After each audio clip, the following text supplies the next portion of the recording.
Ya, Iya, betul. alhamdulillah ya.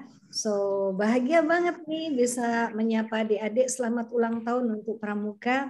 So semangat dan sebentar lagi Sumpah Pemuda nih ya. Jadi ayo tunjukkan kehebatan kita sebagai pemuda Indonesia.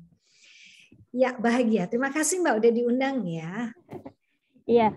Kak Dina, mungkin sebelum kita mulai materinya, sebelum masuk ke materinya Kak Dina, boleh nggak di-spill sedikit bocorannya materinya Kak Dina itu garis besarnya tentang apa? Baik.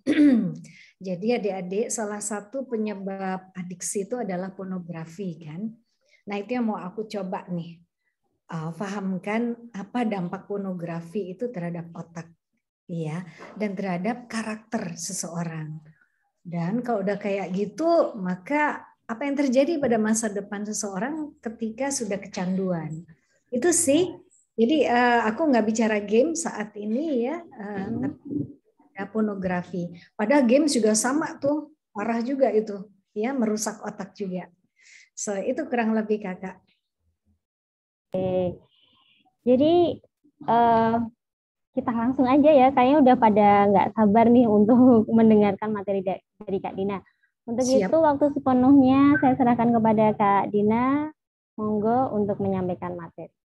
Matur nuwun Mbak Niken.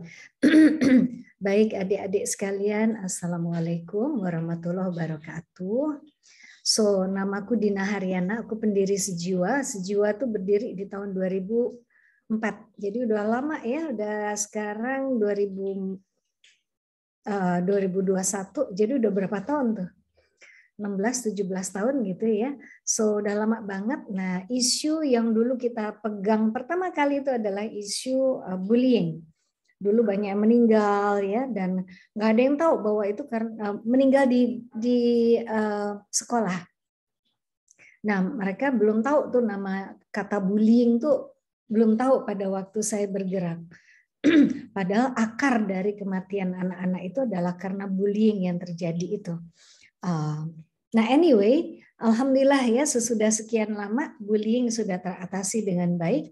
Ternyata masalah di anak itu sekarang adalah terkait keamanan anak di ranah daring itu. Ternyata anak-anak nggak aman. Dan salah satu permasalahannya adalah adiksi gawai. Ya, banyak sih masalah di ranah daring tuh ya, banyak banget. Daring artinya dalam jaringan. Ya, jadi permasalahannya tuh ada yang eksploitasi seksual, ada online grooming, ada apa itu namanya pemerasan anak ya di ranah daring yang berbau seksual. Ya, itu ada namanya sextortion ya, ada live streaming ya, ada cyberbullying, ada penipuan. Waduh banyak banget deh anak-anak ini dikerjain oleh banyak orang gitu karena empuk banget nih anak-anak. Dan banyak orang tahu bahwa anak-anak ini juga lah yang banyak sekali menggunakan internet ya. Nah, jadi itulah ternyata penyuka anak itu banyak. Yang menyukai anak-anak itu adalah termasuk para predator anak, ya. Predator anak yang namanya pedofil itu. Tapi yang menyukai anak juga adalah orang-orang yang mau memanfaatkan anak untuk tujuan bisnis mereka, termasuk ya mereka-mereka yang membuat anak-anak tercandu kepada pornografi. Keuntungannya ada pada mereka. Nanti aku ceritakan semuanya. Ya.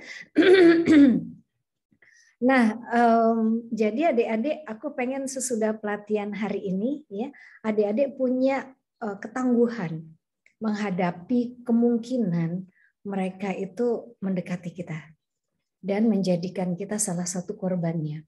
Ya. Nah, izinkan aku mungkin menceritakan sedikit ya tentang predator anak ya. Jadi predator anak itu atau penyuka anak ya, penyuka anak atau pedofil ya. Jadi mereka itu memang menyukai anak ya karena ada penyimpangan seksual. Ya. Menyimpang karena biasanya kan orang itu secara seksual tertariknya kepada lawan jenis ya. Kalau mereka enggak, kalau ada anak-anak itu mereka sexually aroused ya. Secara seksual mereka terstimulasi, terangsang, ya, yaitu makanya disebutnya penyimpangan seksual. Nah, yang jadi masalah adalah ada beberapa cara dari mereka itu bagaimana mereka mendapatkan pleasure atau kepuasan dari anak-anak itu. Ya, nomor satu kepuasannya kalau dia cukup ngelihat aja dan dia main sendiri. Bisa ngebayangin kan, main sendirinya maksudnya apa? Nggak usah aku ceritain ya. Oke, nah jadi dengan melihat anak-anak secara pornografik begitu, ya, maka mereka main sendiri. Nah, tapi itu juga sudah merugikan anak kan? Anak-anak diminta gimana caranya supaya dapat yang mereka mau tadi, foto-fotonya atau video-video anak. Ya. Nah, itu tadi bisa terangsang dengan cara ngelihat, tapi bisa juga terangsangnya harus megang. Nah, kalau harus megang kan harus ketemu. Nah, megangnya nih megang gimana nih? Ada yang cukup memegang tanpa harus terjadi penetrasi. Ya, penetrasi artinya sexual intercourse atau persetubuhan. Cukup ngelihat, megang ya, main-main begitu ya, dan dia bisa mendapatkan kepuasan. Tapi ada yang harus melakukan penetrasi atau sexual intercourse itu harus bersetubuh. Nah, yang jenis yang kedua dan ketiga terjadilah pertemuan dengan anak ya, dan itu harus disertai dengan cumbu rayu dan sebagainya. Apa namanya? Terjadi persetubuhan itu. Maaf, aku harus sampai ke sana ya, karena nanti bagaimana mereka mendekati anak ya. Sekarang dimudahkan cara mereka mendekati anak itu. Kalau dulu kan mereka kudu ketemu anak, mungkin di sekolah diculik gitu ya. Nah sekarang lebih canggih ya, lebih canggih dengan cara deketin anak dulu. Ya, deketin anak dulu, dirayu-rayu ya. Barulah nanti terjadi sesuatu yang selanjutnya ya. Nah, biar kalian tahu ya gimana cara mereka mendekati anak itu ya, maka izinkan saya menampilkan satu film dulu ya. Oke, aku gambarkan lewat film ini, namanya ini kita buat ya di Sejiwa, film pendek ini.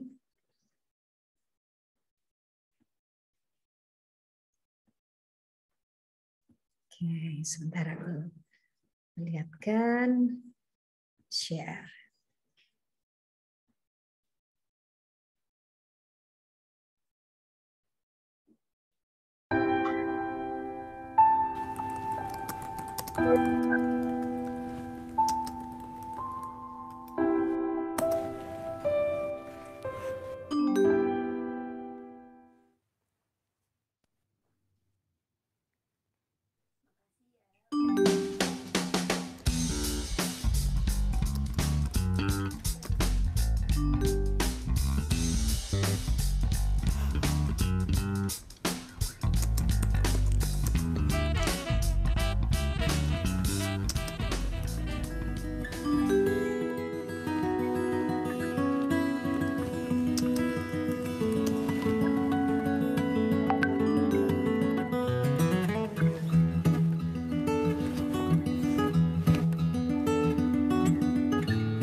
Alia?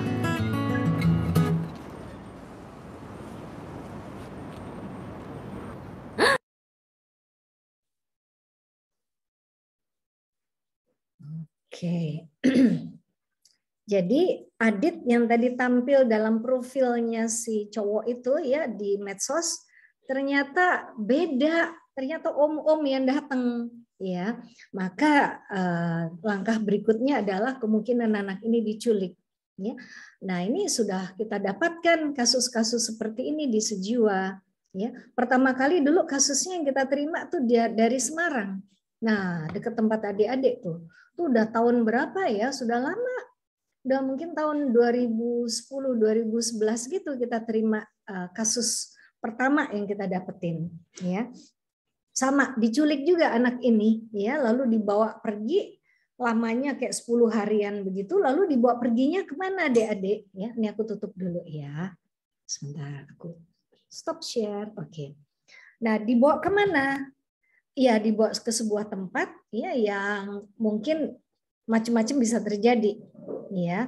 Bisa jadi anak-anak ini dibikin film-film, ya, yang dikoreografi gitu, atau dibikin foto-foto yang semuanya bisa dijual. Jadi foto anak-anak itu bisa dijual adik-adik. Jadi hati-hati banget ya.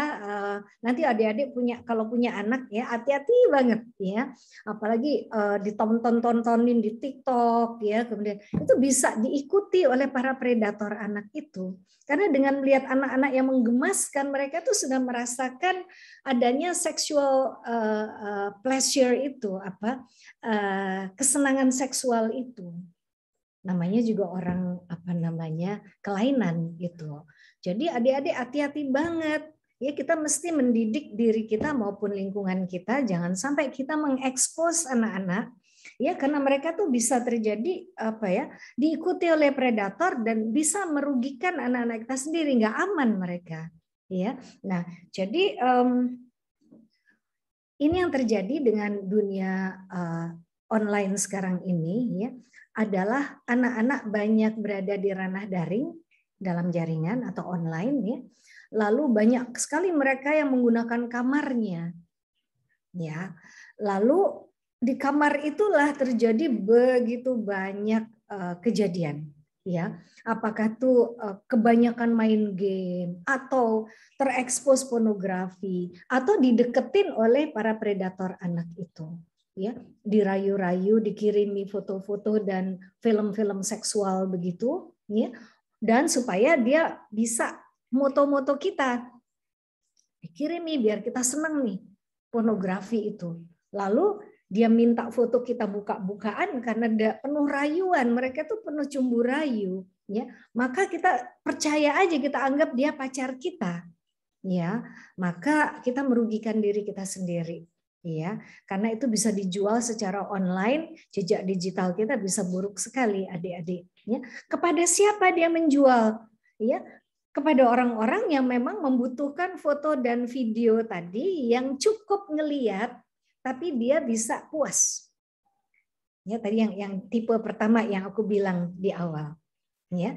Jadi mereka itu butuh banget ya sesuatu yang dilihat.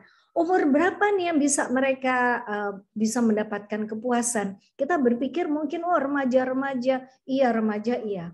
Tapi jangan dipikirkan hanya remaja, adik-adik. Bayi pun, ya, kita sudah menemukan adanya kasus juga di Malaysia, dilaporkan oleh teman dari Child Rights Coalition Asia, karena kami Sejiwa member Child Rights Coalition Asia.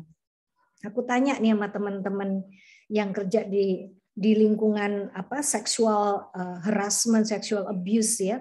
Aku tanya, usia berapa sih anak itu dikerjain oleh orang-orang yang mentalnya sakit tadi, ya. Ada yang 6 bulan, adik-adik 6 bulan, umur 6 bulan dikerjain. Bayangkan, ya. Jadi anak-anak kita itu ya secara online seringkali dibangga-banggakan oleh orang tua, ya, dibikin konten tiap hari. Aduh, dalam hatiku sedih banget. Ini karena anak-anak ini mudah sekali untuk selalu diikuti oleh predator itu, ya, dan mereka rawan sekali dengan keamanan mereka dimanapun mereka berada, ya. Nah, oke, ini tadi yang aku sampaikan, orang mendekati, ya, mendekatinya lewat apa? Bisa macam-macam adik-adik, ya, mendekati anak dengan bujuk rayu itu bisa macam-macam. Salah satunya kan mungkin adik-adik main game. Ya, tiba-tiba ada orang masuk nih, ayo main game sama aku. Kita ikuti dong ya. Oh, teman baru nih, oh keren nih, dari negara mana gitu ya. Kita ajak dia main apa segala macam. Mulai ngerayu-ngerayu, mulai dia ya gitulah menganggap dirinya kayak dekat banget sama kita. Ya. Nah, dari situ kita menjadi lemah, mulai bohong sama mama papa bahwa oke, kalau ditanya siapa tuh, ya selalu kita katakan oh enggak, ini teman seseorang, teman dari sekolah atau apa, ya karena memang mereka ngajarin anak-anak untuk tidak memberitahu bahwa ada teman khusus ini, ya dan itu apa yang dia lakukan untuk merayu anak ya lewat daring tadi, yang merayu-rayu mendekati ya, karena anak banyak di kamar ya itu deketin terus ya, itu disebut online grooming ya. Aku coba taruh di chat ya, namanya online grooming. Ya. Nah, jadi ini bujukan komunikasi ya antara si predator dengan seorang anak atau seorang perempuan atau siapa aja ya. Jadi intennya, tujuannya adalah seksual sebenarnya.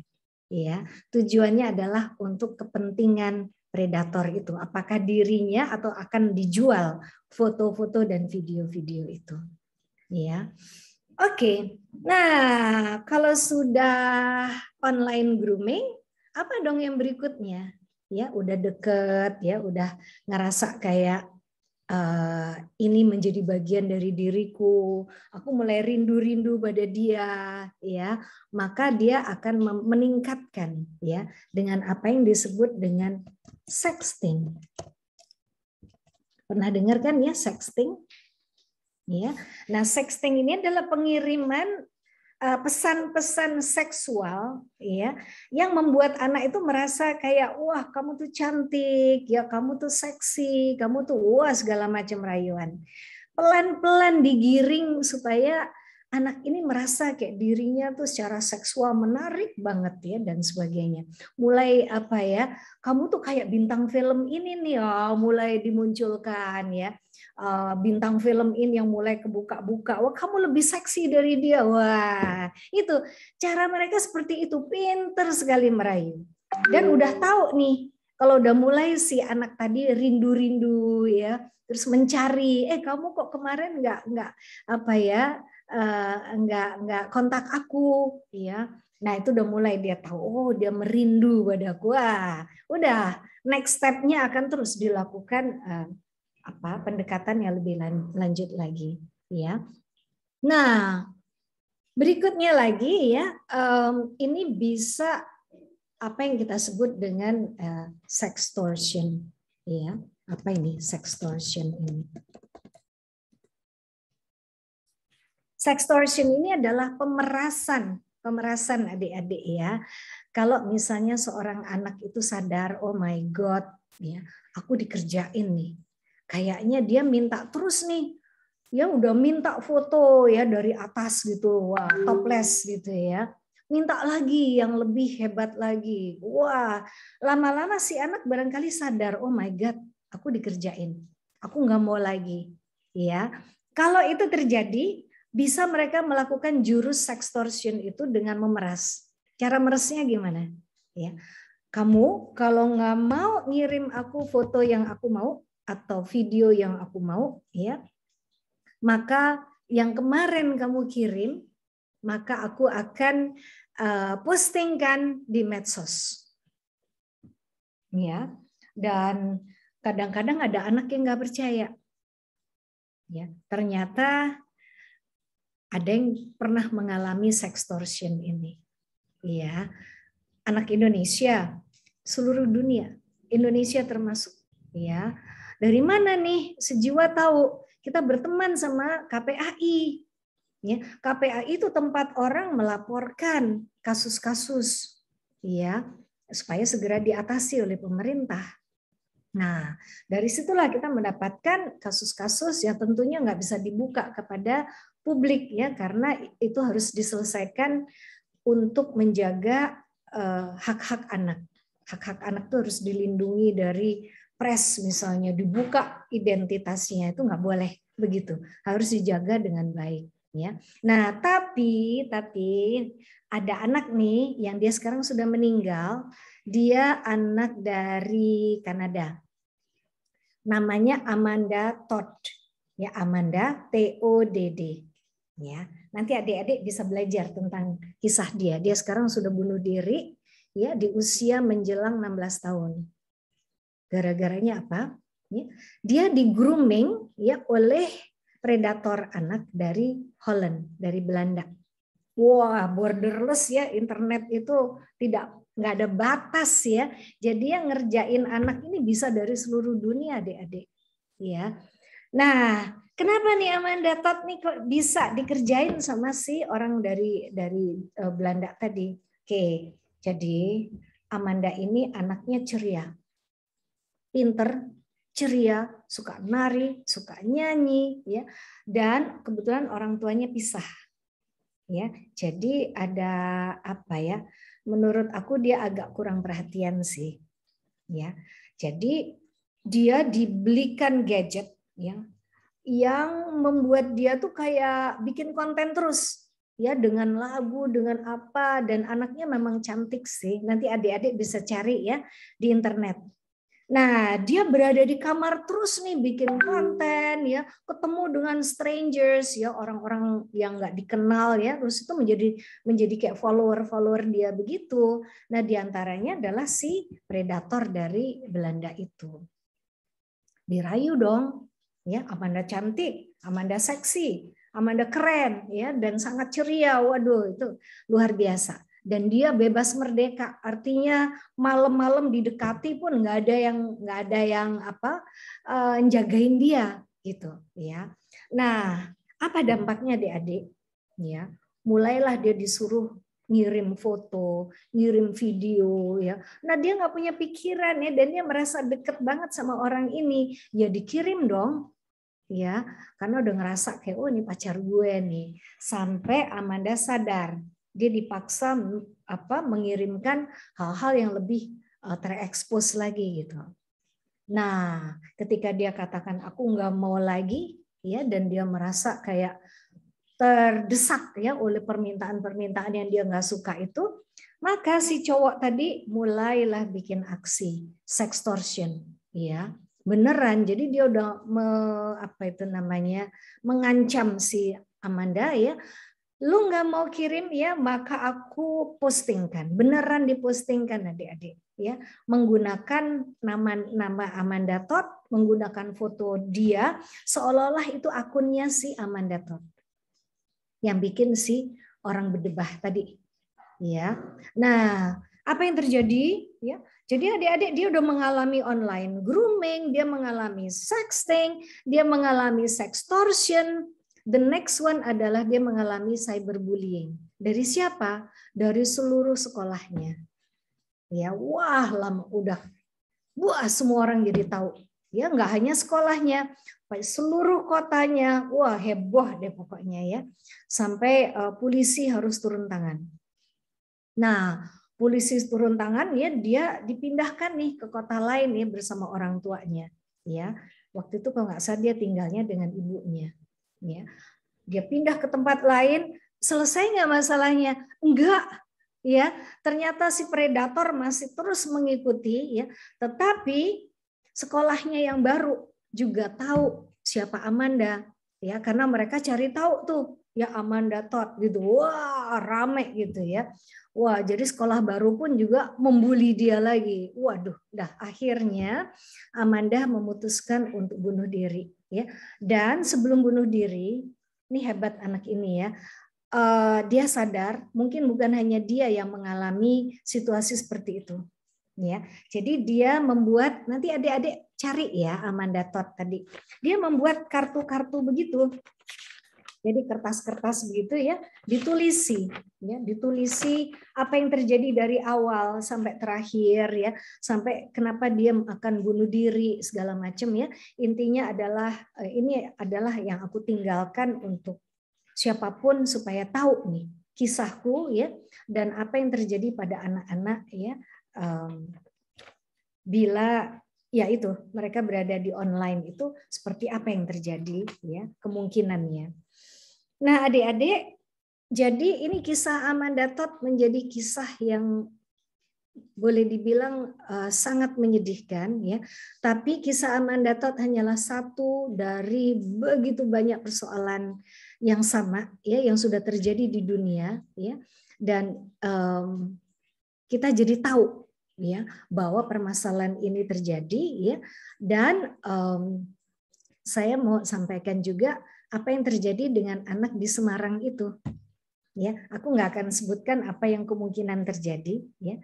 Tapi ada anak-anak nih, ya, yang dijejelin dengan pornografi, ya, dimintain foto-foto, dikirimi foto-foto dan video, dimintain juga video, ya. Mungkin nggak diminta ketemu, bisa jadi kan nggak diminta ketemu, ya. Tetapi anak-anak itu sudah diracuni dengan pornografi. Nah, kalau itu terjadi, adik-adik, otak mereka ya itu sudah begitu penuh dengan seksual tadi. Ya. Nah, aku pengen adik-adik apa dampaknya kepada otak? Ya. Aku pengen menunjukkan dengan film ini dulu, ya. Lalu nanti dari situ kita akan coba diskusi. Ya, kita coba untuk aku akan jelaskan supaya lebih jelas lagi dampak pornografi itu terhadap otak ya. Oke, izinkan aku sekarang menampilkan filmnya dulu ya. Sebentar. Ini kalau pakai film lebih gampang ya, lebih mudah-mudahan lebih masuk ya. Sebentar. Oke.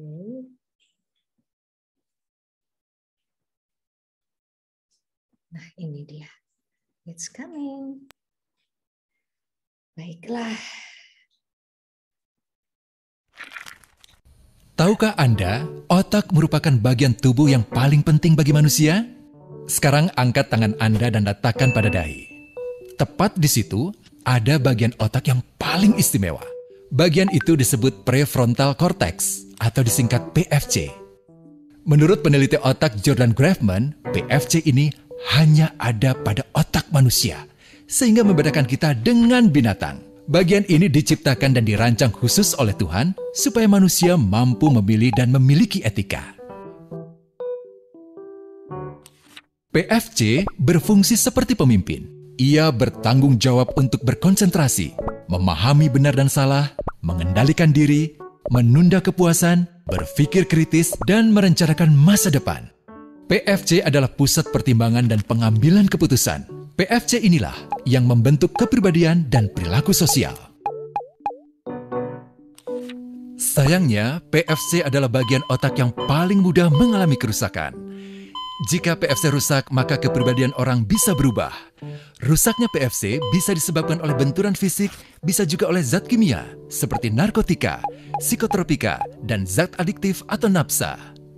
Dan ternyata penyebab paling merusak juga pornografi yang disebut narkolema, narkotika lewat mata. Bagaimana pornografi mempengaruhi otak dan pikiran kita? Adi, remaja 12 tahun, melihat gambar di TV yang menjurus ke porno. Awalnya, ia merasa kaget dan jijik. Ini karena sistem limbik di otak Adi menjadi aktif. Sistem limbik mengatur emosi juga keinginan makan, minum, dan berhubungan seksual. Sistem limbik ini kemudian mengaktifkan zat kimia otak bernama dopamin. Dopamin memberi rasa senang, penasaran, sekaligus kecanduan. Zat ini juga aktif jika orang mengkonsumsi nafsa. Oleh karena itu, sifat candu pornografi sama dengan sifat candu nafsa. Otak akan mengingat apa yang membuat Adi senang dan bagaimana ia memperolehnya. Jika Adi mendapatkan pembinaan akhlak, etika yang baik, dan patuh pada norma sosial, dorongan melihat pornografi, meskipun menyenangkan, akan ia abaikan. Namun karena hal itu tidak ada pada diri Adi, ketika ia sedang merasa bosan dan ingin mencari kesenangan, otak akan mendorongnya agar melihat pornografi lagi. Namun lama-lama, Adi bosan melihat jenis gambar yang sama, dan butuh yang lebih porno untuk memicu rasa senang. Sekarang, dengan internet, pornografi menjadi jauh lebih mudah didapat. Pertama, Ade membuka internet dan tidak sengaja melihat gambar yang menjurus ke porno. Berikutnya, ia sengaja membuka lagi untuk melihat yang lebih porno. Awalnya melihat yang sedikit terbuka, lama-lama semuanya terbuka. Awalnya melihat 1 menit, lama-lama 1 jam. Adi mengalami kecanduan pornografi. Bagaimana kerusakan PFC akibat kecanduan pornografi? Secara alamiah, dopamin dialirkan dari sistem limbik ke PFC. Orang yang kecanduan pornografi akan mengalirkan dopamin secara berlebihan sehingga membanjiri PFC. PFC menjadi tidak aktif karena terendam dopamin. Semakin sering PFC tidak aktif, ia akan semakin mengerut dan fungsinya terganggu. Sistem limbik justru akan berkembang semakin besar karena terus mengaktifkan dopamin, sehingga Adi cenderung untuk terus mencari kesenangan tanpa takut atas akibatnya. Jika tidak ditangani segera, Adi berpeluang besar menjadi pelanggan pornografi seumur hidup dan mengalami kerusakan otak di bagian PFC. Awalnya, ia akan kehilangan konsentrasi, penurunan kemampuan menimbang benar dan salah, serta berkurangnya kemampuan mengambil keputusan. Lama-lama, besar kemungkinan ia akan melakukan masturbasi, oral seks, hubungan seksual suka sama suka, dan mudah berganti-ganti pasangan seksual. Pernikahan dianggap tidak penting. Pasangan dianggap hanya sebagai objek seksual semata, cenderung merendahkan derajat dan kehormatan lawan jenis. Selera hubungan seksualnya pun tidak sehat dan seenaknya, kasar sampai tega memperkosa. Manusia jadi tidak ada bedanya dengan binatang. Inilah dampak yang terjadi akibat kerusakan PFC. Ahli bedah otak Donald Hilton Jr. mengatakan, jika difoto menggunakan alat magnetic resonance imaging, otak yang rusak akibat pornografi memperlihatkan hasil yang sama dengan otak yang rusak karena kecelakaan.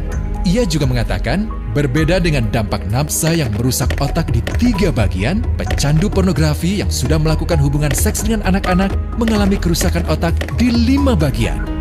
Terbukti, pornografi pada anak lebih bersifat merusak karena PFC belum matang dengan sempurna. Tapi untungnya, otak anak yang belum sempurna ini masih mudah dibentuk. Pengaruh pornografi bisa lebih mudah dihilangkan asal ada usaha untuk memulihkan dengan sabar, terutama oleh ayah ibu, keluarga, dan orang terdekat. Pelajari bagaimana mencegah dan menangani anak yang terkena pornografi. Mari lindungi generasi kita dari bencana pornografi dan kejahatan seksual.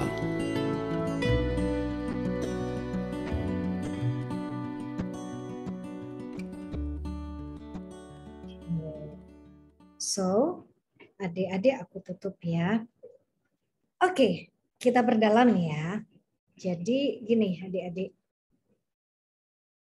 Aku bicara tentang pornografi nih karena secara penelitian ya oleh Kemendikbud dan Kemenkes tahun 2017, ini sebelum pandemi ya, itu ada penelitian terkait berapa banyak sih anak-anak yang sudah terpapar pornografi. Ya, waktu itu dibikinnya penelitian di SMP dan SMA. Jadi sebagai contoh diambil 3 kota. 1 Jakarta, 2 Yogyakarta, 1 lagi Aceh. Nah, Aceh diambil karena dianggap sebagai kota yang religi. Ya. Jadi mau dibandingkan di Jakarta dengan Jogja dan Aceh ini, diambillah 6.000 anak SMP SMA. Adik-adik, hasilnya mencengangkan. Ya. Tahu nggak berapa anak yang terpapar pornografi di 3 kota itu? Termasuk Aceh. Ya. Ternyata 95,1% anak SMP SMA 2017 ya sudah terpapar pornografi. Jadi hampir setiap anak sudah terpapar pornografi.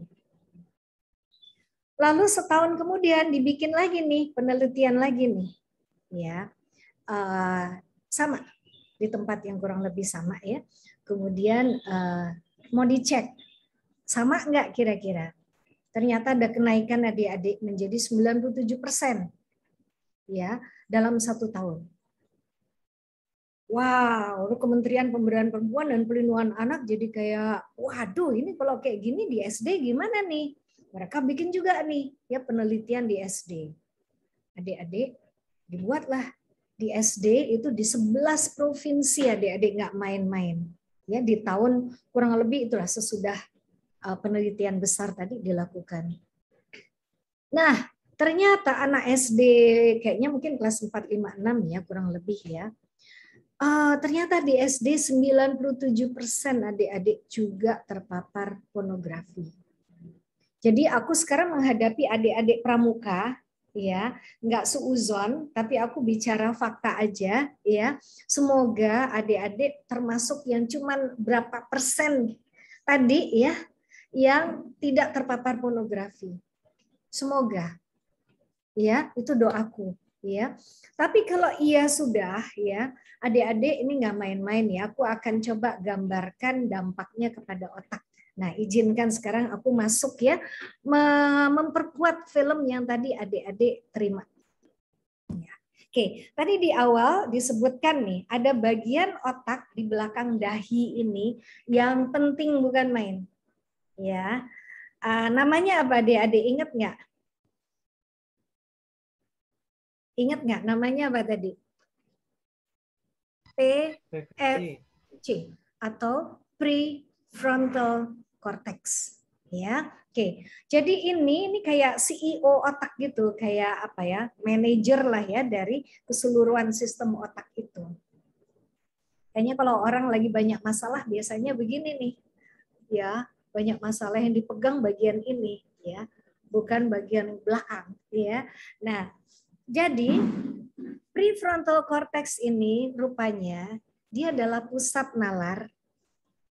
Ya, pusat nalar itu cara berpikir ya, memutuskan masalah ya, mencari pemecahan masalah ya.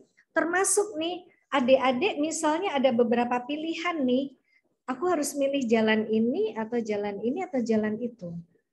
Ya. Nah, di situ pilihan-pilihan yang mau dipilih ya, tentunya tergantung nih PFC-nya jalan baik nggak.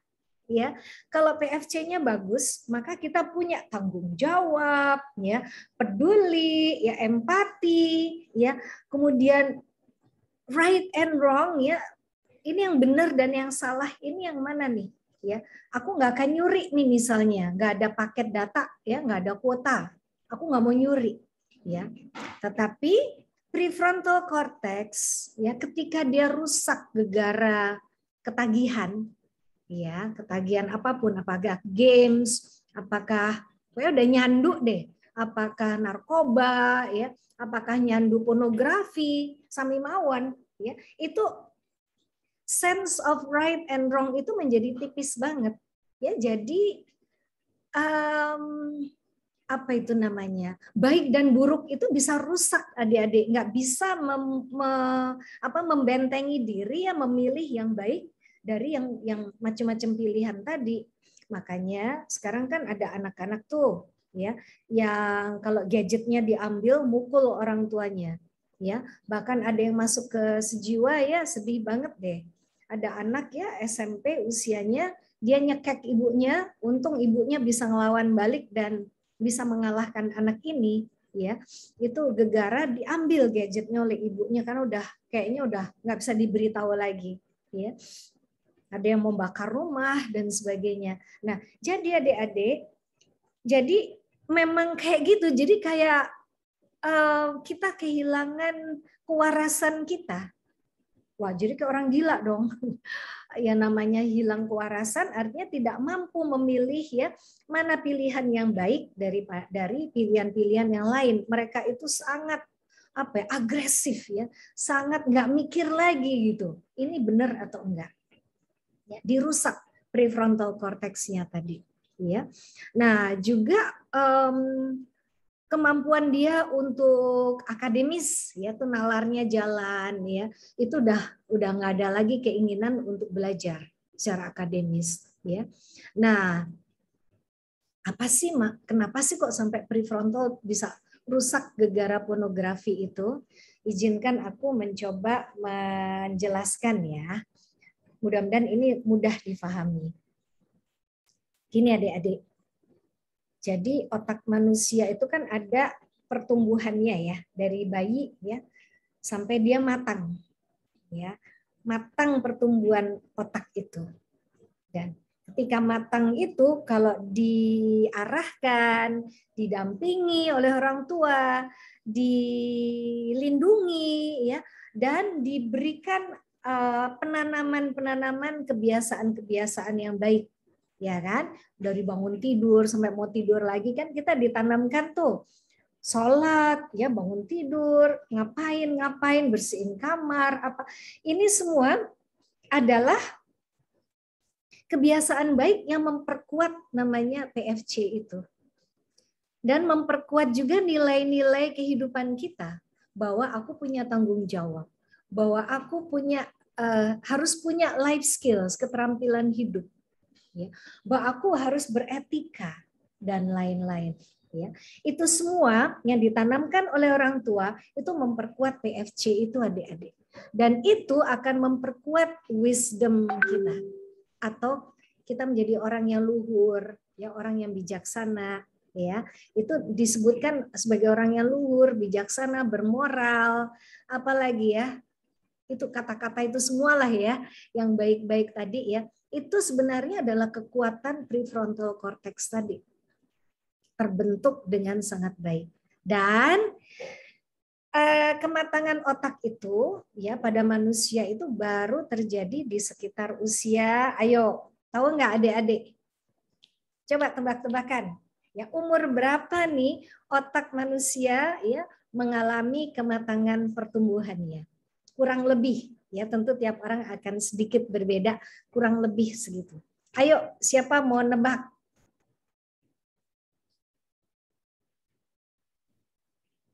Ayo dong. 21, Kak. Berapa?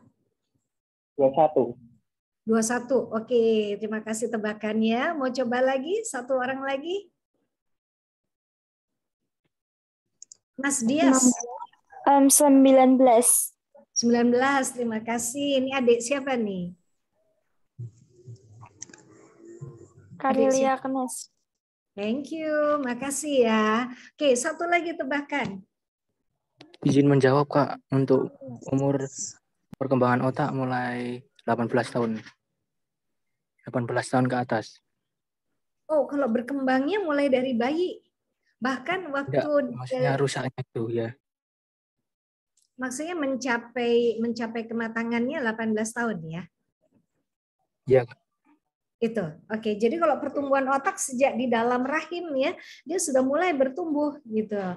Nah, dan pertumbuhan otak itu yang paling gede tuh, ya paling gede di antara waktu di dalam perut ya, perut mama itu yang paling signifikan itu adalah pertumbuhan otaknya itu, ya. Wah, hebatnya otak ini dikasih Tuhan. Wow, very powerful. Ya, tapi jaga ya adik-adik jangan sampai rusak.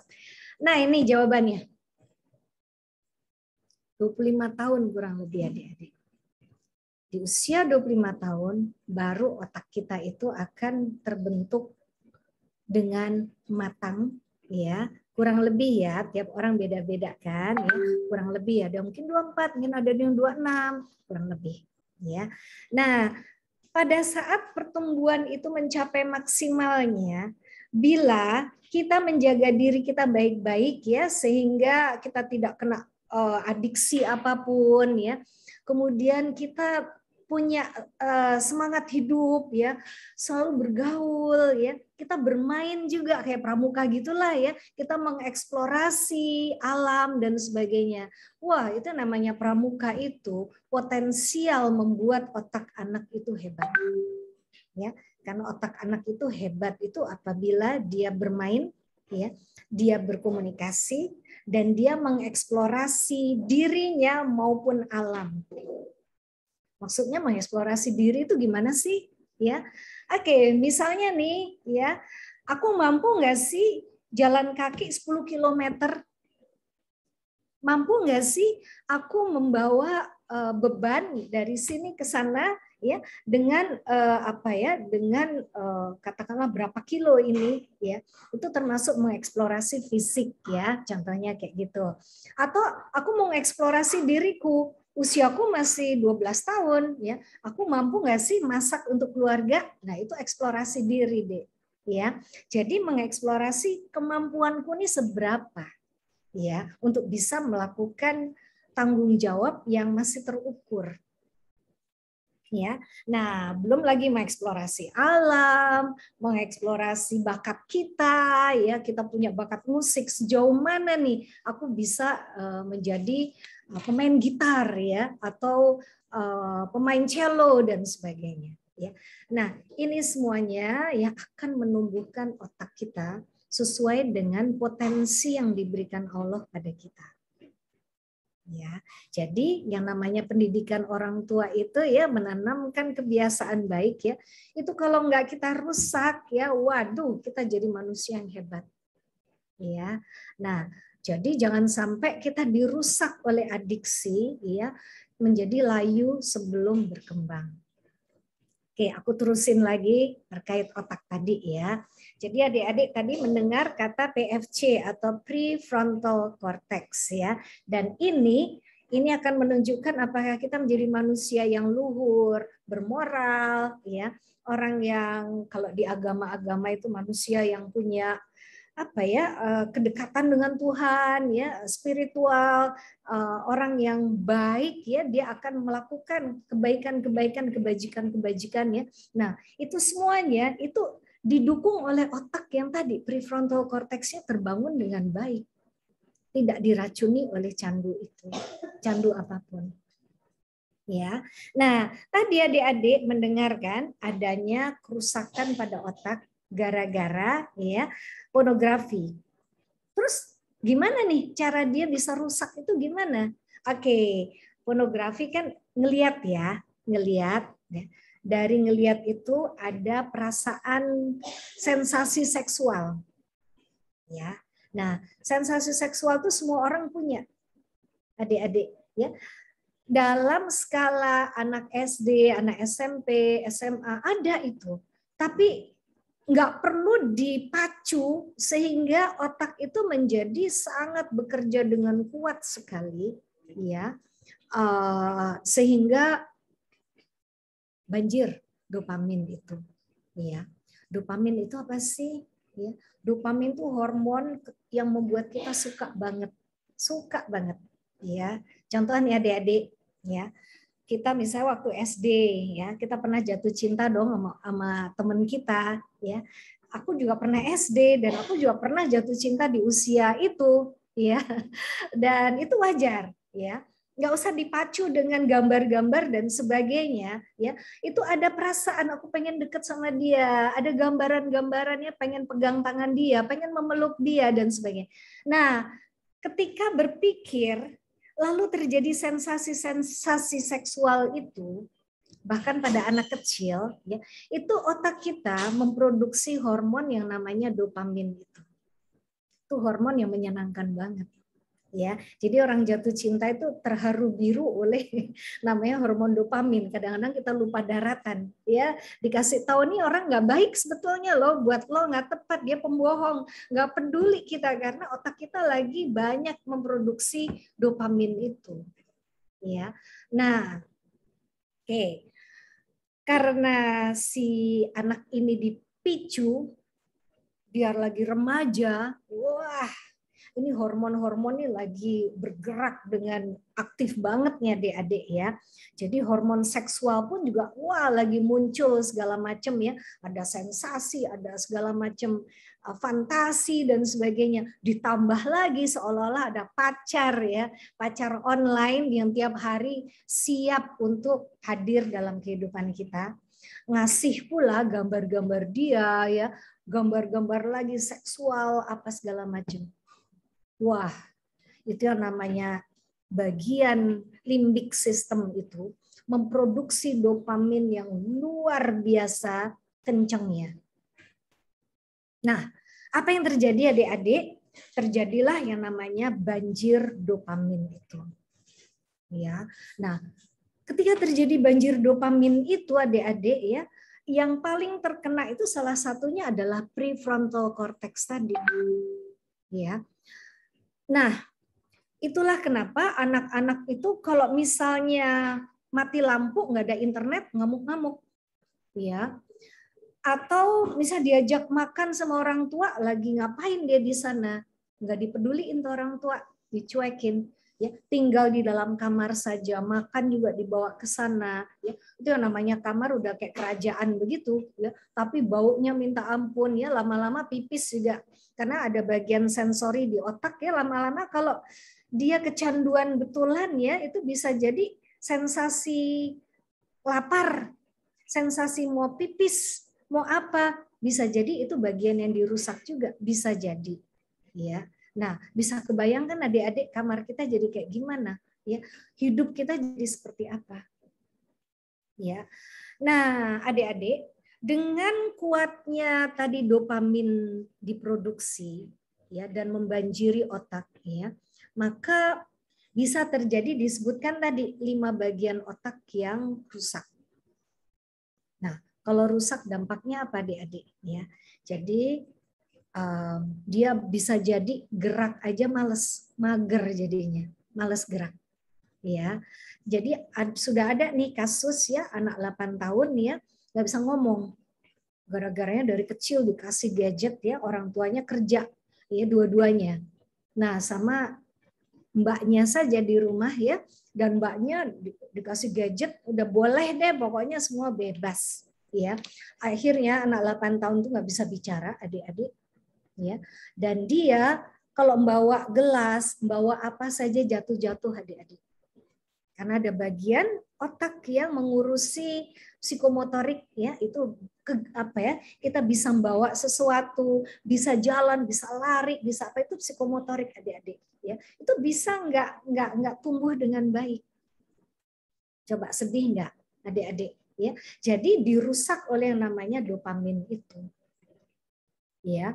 Dan dengan dopamin diproduksi begitu banyak ya, dan itu membuat dia senang terus ya, apa yang terjadi kalau terjadi internet tadi apa nggak jalan ya, atau gadgetnya diambil ya, maka dia berontak karena otaknya butuh dopamin itu adik-adik. Ngeri ya. Dan dampaknya lagi apa, dia tidak tertarik pada dunia nyata ya, jadi kayak buram gitu, dunia nyata ini udah kayak nggak penting lagi. Yang penting dia ada gambar-gambar yang dia mau ya, ada games yang dia mau ya, ada kalau dia adiksinya karena main TikTok ya udah TikTokan terus begitu, atau bisa semuanya tadi, ada pornografi, ada games, ada segala macam, semuanya jadi satu, itu semua menghadirkan dopamin adik-adik ya. Dan kalau tadi otak tadi ya, picuannya adalah dopamin yang banyak sekali diproduksi. Gimana dong dengan hormon-hormon lain yang dibutuhkan tubuh? Ya, adik-adik kita ini semuanya apa ya?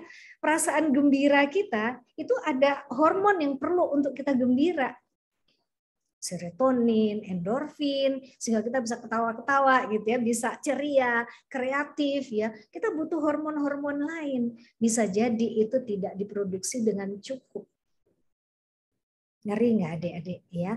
Nah jadi kita nggak mau bergerak juga ya, itu juga ada hormon yang menggerakkan tubuh kita.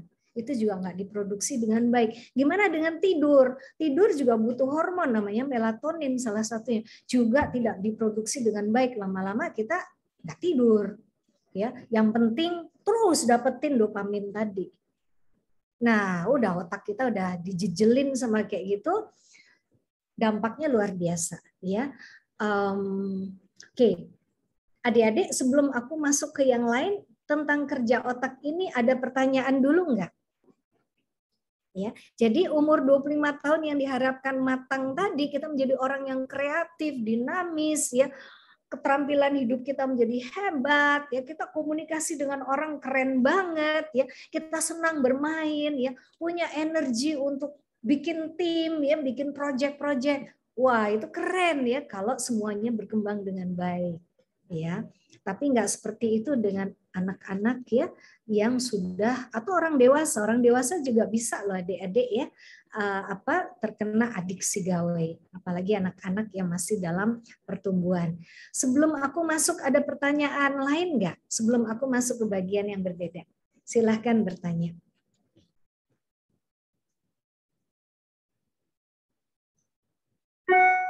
Nggak ada? Benar nih. Izin bertanya, Kak. Boleh, silakan. Perkenalkan, nama saya Muhammad Yaitua.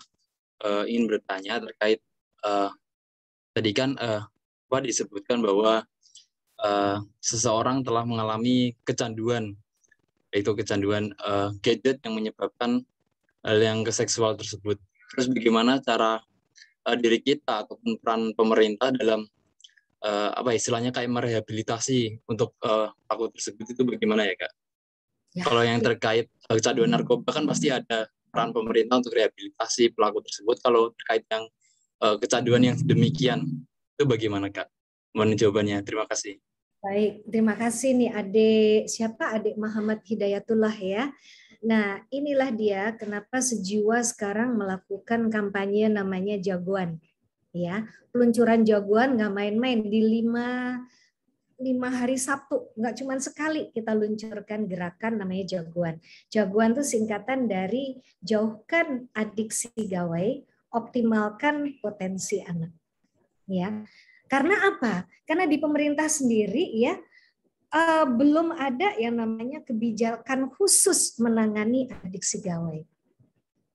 Belum ada kebijakan khusus. Jadi masih nebeng-nebeng gitu. Ada isu pornografi ya, nah nebengnya adiksi gawainya tuh nebeng ke isu pornografi ya dan lain-lain. Tapi belum ada yang namanya adiksi gawai itu bukan hanya karena pornografi, karena macam-macam hal. Jadi kita mau minta pemerintah serius menangani adiksi gawai ini ya. Nah coba adik-adik nanti cari ya, adik-adik kita menghadirkan psikiater yang terkait adiksi perilaku ya. Kita menghadirkan psikolog, kita menghadirkan pakar-pakar karakter ya. Kita menghadirkan pakar-pakar pendidikan ya dan tokoh-tokoh masyarakat. Jadi kita hadirkan dalam 5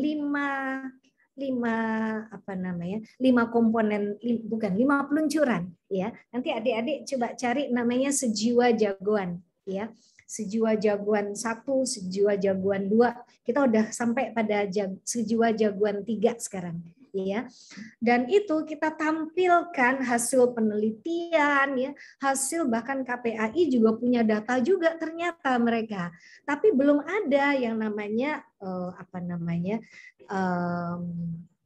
regulation ya yang kita butuhkan untuk bisa membuat apa yang harus dilakukan pemerintah secara masif ya. Jadi kita mesti bergerak dulu adik-adik ya, makanya aku bahagia sekali hari ini bergerak dengan Pramuka ya, karena aku percaya Pramuka itu menguatkan otak kalau adik-adik menjaga diri dengan baik dari isu-isu pornografi itu ya. Jadi dari peraturan-peraturan itu masih harus digedor dulu ya.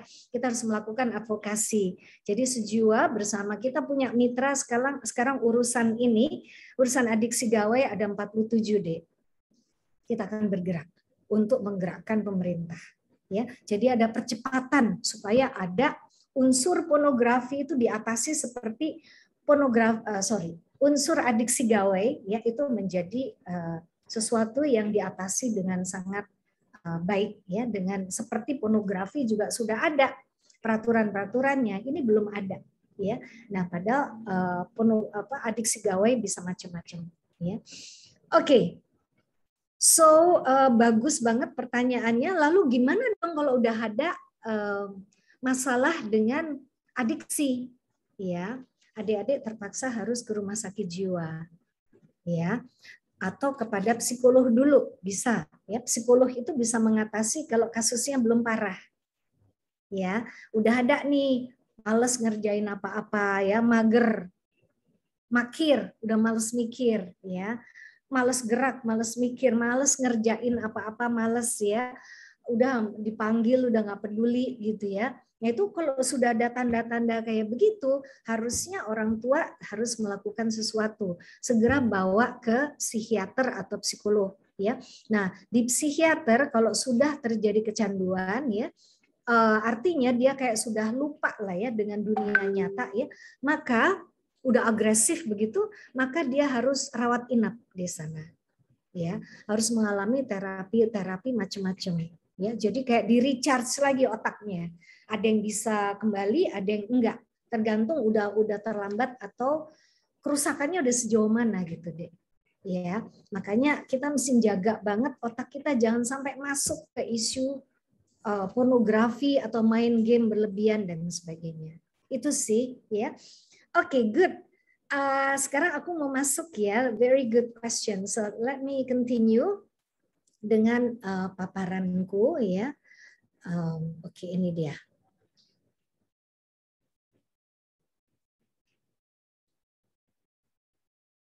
Baik. Nah, yuk kita lihat ya.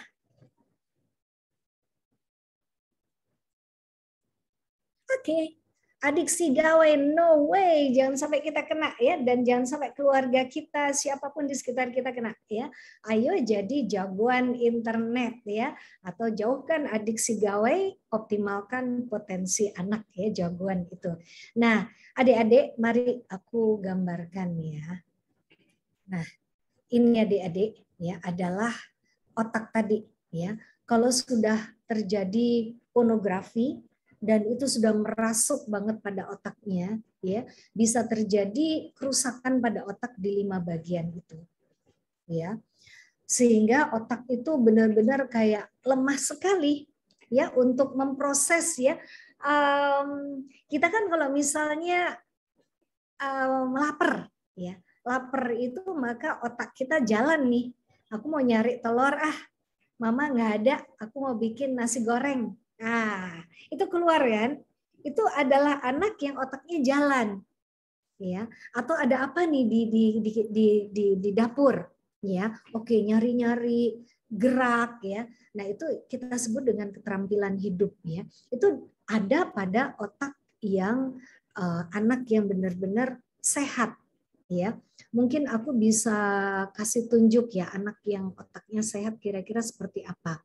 Sebentar ya adik-adik ya, aku akan coba kasih lihat.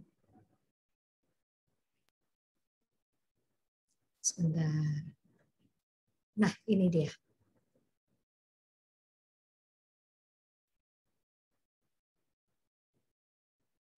Nih. Kelihatan kan? Nih, adik-adik, ini otak anak yang tidak berkembang, ya gegara tadi dirusak oleh banjirnya dopamin tadi. Dan PFC-nya termasuk yang bagian yang sangat penting tapi gampang kena banjir tadi, ya. Jadinya kayak gini adik-adik, ya layu sebelum berkembang. Nah, ini otak yang seger, ya, otak yang tumbuh dengan sangat baik, ya, karena ada dijaga banget otak untuk tidak mikir yang pornografik tadi, ya, dan otak itu digunakan untuk berbicara, mendengarkan, ya, berkomunikasi lah intinya ya, bermain, ya, wow bermain itu luar biasa adik-adik, ya, termasuk main gitar, main musik, ya, bernyanyi, ya, main lah ya, kayak pramuka kan banyak main dulu, aku waktu pramuka kecil ya, aku suka banget. Ya, tali di ikat-ikat dengan cara tertentu, ya pokoknya macam-macam lah permainan yang aku suka banget ya. Nah itu mengembangkan otak kita, jadi bermain, ya, berkomunikasi dan satu lagi mengeksplor. Nah ini pramuka banget 3 tadi ya. Dan adik-adik kalau itu dilakukan dengan baik dan kita tidak memiliki bad habits, mencandu tadi ya, sampai nggak berhenti ya dengan gadget itu. Ya udah capek pun masih kayaknya pengen terus nih karena otak tadi ngajakin untuk dapetin dopamin terus. Udah capek badan kita masih mau terus. Ya. Nah, berarti kita sudah menjadi pecandu. Ya. Nah, jadilah otak kita kayak gini ya. Kok udah kayak gini apa kabar nih? Yang tadi aku bilang ya, terjadilah kondisi anak yang jadinya kayak gini nih. Males, ya, ogah ngapa-ngapain, ya, ogah bergaul, kotor, enggak mandi, enggak bersisir, ya. Pokoknya tampilannya juga udah beda gitu adik-adik, ya. Apakah ini adiksi cuman pornografi yang bikin gaya gini? Enggak. Ya, biasanya adiksi itu bisa campur-campur. Ya, pornografi salah satunya.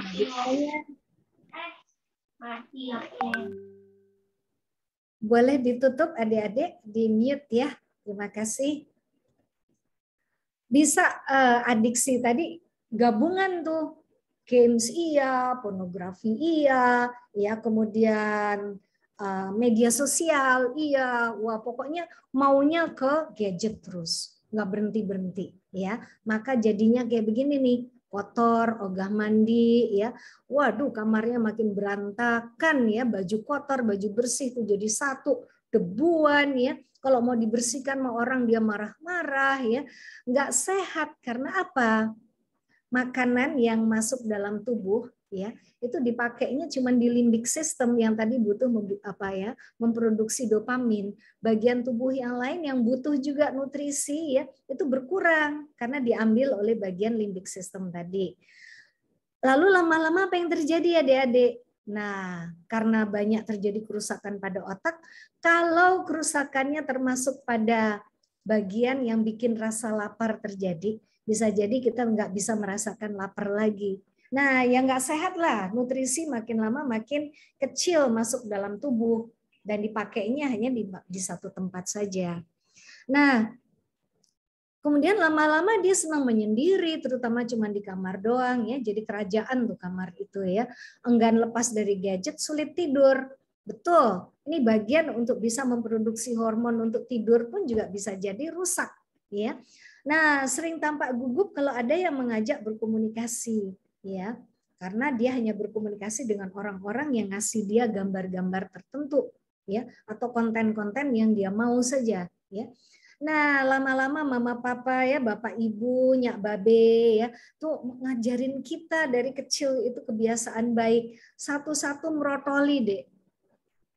Itu bahasa Semarang nih, ya, merotoli. Ya, lama-lama rontoklah kebiasaan baik kita. Jadi akhirnya kita cuma mau di kamar doang, ya, mau dengan gadget doang, ya, lama-lama tidak tertarik lagi dengan kehidupan di dunia nyata, ya. Nah, lama-lama dia hanya mau dengan teman-teman khusus yang sama-sama meminati hobi yang sama, apakah main games atau pornografi, intinya ya disitulah dia hidup, ya. Nah, baik, ini aku kasih lihat lagi pada materi yang lain. Sebentar ya. Oke. Nah, gimana dong manusia yang sukses itu? Ya, manusia yang sukses itu kan harus penuh kesadaran dalam hidupnya. Kelihatan nggak, Dik? Nggak kelihatan ya? Belum aku share ya. Oke, ini dia. Aku share dulu ya. Oke, jadi dari literasi digital Kominfo, ya, di sana ada di ranah etika, ya, kita diberitahu nih adanya 5 nilai-nilai yang harus ditumbuhkan, yaitu kita perlu menumbuhkan rasa penuh kesadaran kita. Sadar aku sekarang lagi ngapain nih, ya, sadar bahwa aku sebagai pelajar tanggung jawabku apa, sadar waduh kamarku kotor, ya, aku perlu nyapuin, aku perlu ngepelin kamarku, aduh aku lapar, aku sadar perlu memasukkan makanan dan minuman, itu sadar adik-adik, ya. Kesadaran ini membawa kita bergerak.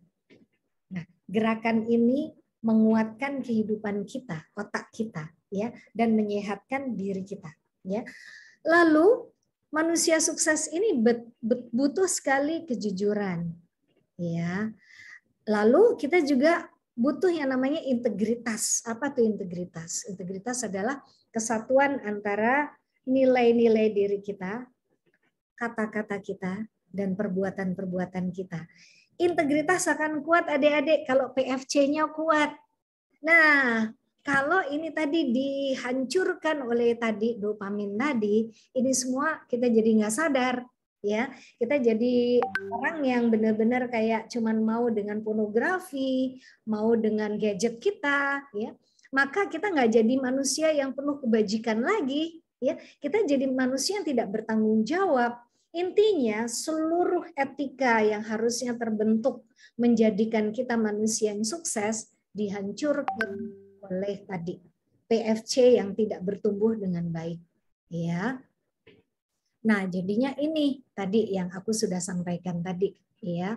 Nah, adik-adik, harusnya kita menjadi remaja tangguh ya, adik-adik ya. Remaja tangguh itu secara netizen gitu kita unggul ya, bisa menjaga diri kita, mampu menolak godaan. Kita tahu etika yang tadi aku sebutkan tumbuh semuanya, ya. Lalu ini yang terjadi tadi yang udah aku ceritakan pada adik-adik ya. Ini adalah hasil data dari Kemendikbud dan Kemenkes ya. Kalau ini terjadi, tentunya ini tidak terjadi, adik-adik. Kita nggak jaga etika kita, ya. Kita PFC-nya rusak, ya. Maka ya kita akan menjadi manusia yang terjadilah yang disebut dengan popcorn brain. Ya, artinya hanya limbic system itu yang bekerja ya kayak meletup-letup gitu ya. Wah, terlalu aktif dia, ya. Tapi bagian otak yang lain lemot, ya, nggak bergerak dengan baik, tidak memproduksi hormon-hormon lain yang dibutuhkan untuk kita ceria, untuk kita bersemangat, untuk kita punya keterampilan hidup yang baik dan sebagainya. Dampaknya anak-anak atau kita menjadi lambat merespon kehidupan sehari-hari.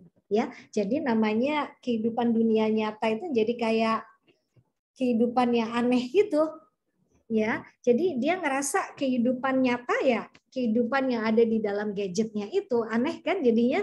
Nah itulah makanya terjadilah kehidupan manusia yang udah nggak nalar lagi, yang apa ya tidak waras lagi, ya.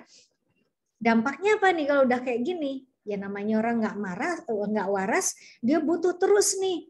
Apalagi nih dopamin yang bisa membuat dopamin bekerja terus. Gambar-gambar harus semakin, kalau ini game semakin brutal, semakin apa ya. Kalau ini gambar pornografi yang semakin terbuka dan sebagainya. Supaya dopamin itu tetap bekerja dengan kuat, ya. Baru dia akan merasa puas. Ya. Nah, adik-adik, tentunya kita nggak mau anak-anak terlibat pornografi ya. Jadi anak-anak yang jenuh, kesepian, marah, stres, lelah ya. Ini biasanya anak-anak yang mungkin ditinggalkan oleh orang-orang tua ya. Maka ayo kita temani mereka, ayo ajak mereka jadi pramuka ya. Dan atasi yang namanya pornografi tadi ya. Segeralah datang kepada psikolog atau psikiater untuk menyembuhkan kita. Kalau belum parah masih bisa disembuhkan. Kalau sudah parah bisa terjadi permanent damage atau kerusakan yang permanen, ya. Nah, jadi ini tadi sudah aku sampaikan. Ya, intinya adalah ya dampak adiksi pornografi atau adiksi tadi main games ya itu sama aja, ya dampaknya sama aja. Kerusakan pada otak, gangguan emosi dan perilaku cenderung brutal, agresif, marah-marah, mukul-mukul, ya kayak orang nggak waras itu, dan tentu saja masa depan suram. Ya, nah adik-adik, yuk kita katakan tidak pada pornografi, ya. Ayo jalani hari-hari kita dengan semangat tanpa pornografi, ya. Jadi kalau otak kita lagi butuh gambar atau apa yang pornografik, lawanlah. Ya, kalau udah kita punya kebiasaan itu lawanlah, karena yang punya power adalah adik-adik, ya. Nah, ayo ini saran yang aku mau sampaikan pada adik-adik, ya. Screen time-nya ayo dijaga sesuai jumlah usia. Jedah-jedahlah dari gadget. Ya, jangan terus-terusan. Setiap setengah jam kudu berhenti. Ya, berhenti ngapain? Makan, ngobrol sama mama, ya sama adik, ya. Kemudian kita punya hobi apa? Main gitar ya, main gitar dulu. Intinya adalah ayo bergerak, olahraga dan sebagainya. Olahraga tuh menguatkan sekali PFC kita dan seluruh otak kita itu bergerak dengan pertumbuhan yang sangat baik ya. Nah, jadi screen break ya adik-adik alias jedah dari gadget ya. Lalu screen zone, ayo adik-adik kita bikin diri kita ya, bebaskan rumah itu dari gadget di kamar tidur maupun di ruang makan ya, karena ruang makan ini baiknya hanya untuk kita ngobrol-ngobrol, ya, bersenang-senang dengan orang tua, ya. Nah, adik-adik, ini aku sarankan ya, berapa jam sih sehari ya yang masih bisa terjaga dengan baik ya. Nah, jadi di usia 16 sampai 18 ya, ini upayakan nggak jauh-jauh dari 4 jam itu. Ya, ini dari pakar namanya Andrew Sibilski ya. Ini remaja akhir karena anak itu dari 0 tahun sampai 18 tahun ya. Nah, 4 jam itu dengan syarat nih kontennya terarah, tidak pornografik ya. Kemudian ada diskusi dengan orang tua maupun guru ya, dan juga konten-kontennya itu sesuatu yang menumbuhkan otak ya, yang inovatif ya, dan juga konten tadi membuat kita berdaya, lebih cakap dalam segala macam wawasan ya, dan ada jedah ya adik-adik, setiap setengah jam berhenti ya. Terus gimana dong dengan dengan pandemi ini? Ya, terpaksa kita menambah dari 4 jam pada usia ini bisa ya, tapi cobalah nggak jauh-jauh dari 4 jam itu ya. Terutama main gamenya ya adik-adik, jangan banyak-banyak ya. Kata para pakar itu main game dan yang menyenangkan itu TikTokan itu dijumlah ya, itu nggak boleh lebih pada usia ini ya, nggak boleh lebih dari 3 jam ya. Nah, belajar dan apa dan sebagainya ya upayakanlah pada usia ini nih ya paling banyak ya 6 jam aja lah gitu ya. Nah, kemudian antara 13 sampai 15 tahun cukup 3 jam sehari ya. Itu juga harus ada jedah-jedah, terarah juga, orang tua juga ngajakin ngobrol tentang konten-konten itu. Terus kalau ini tadi setengah jam ya, screen break-nya di sini ya 20 menitan lah kita harus screen break ya. Nah, makin kecil kita, usia makin muda ya, itu cukup 2 jam saja sehari, lalu berhenti lah tiap 15 menit ya. Kita bergerak ya, kita main dan sebagainya.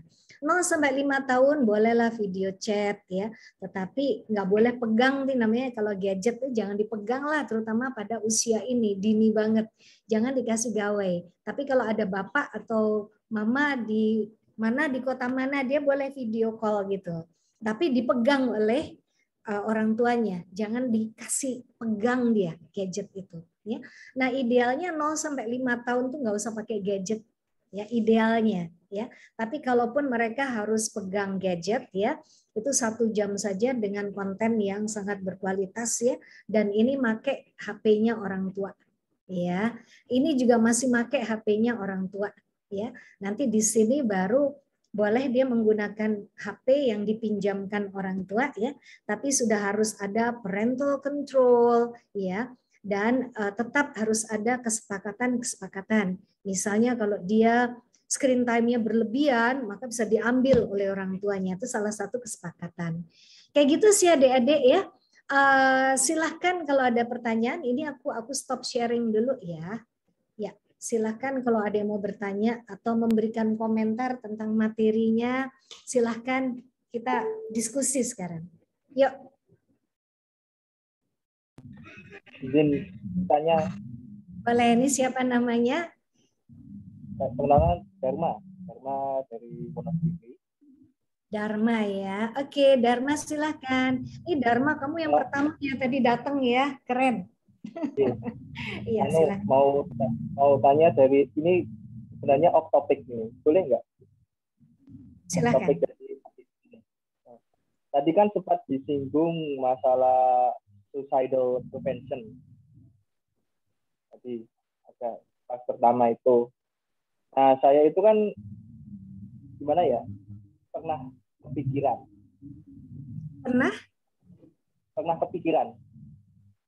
untuk melakukan seperti itu.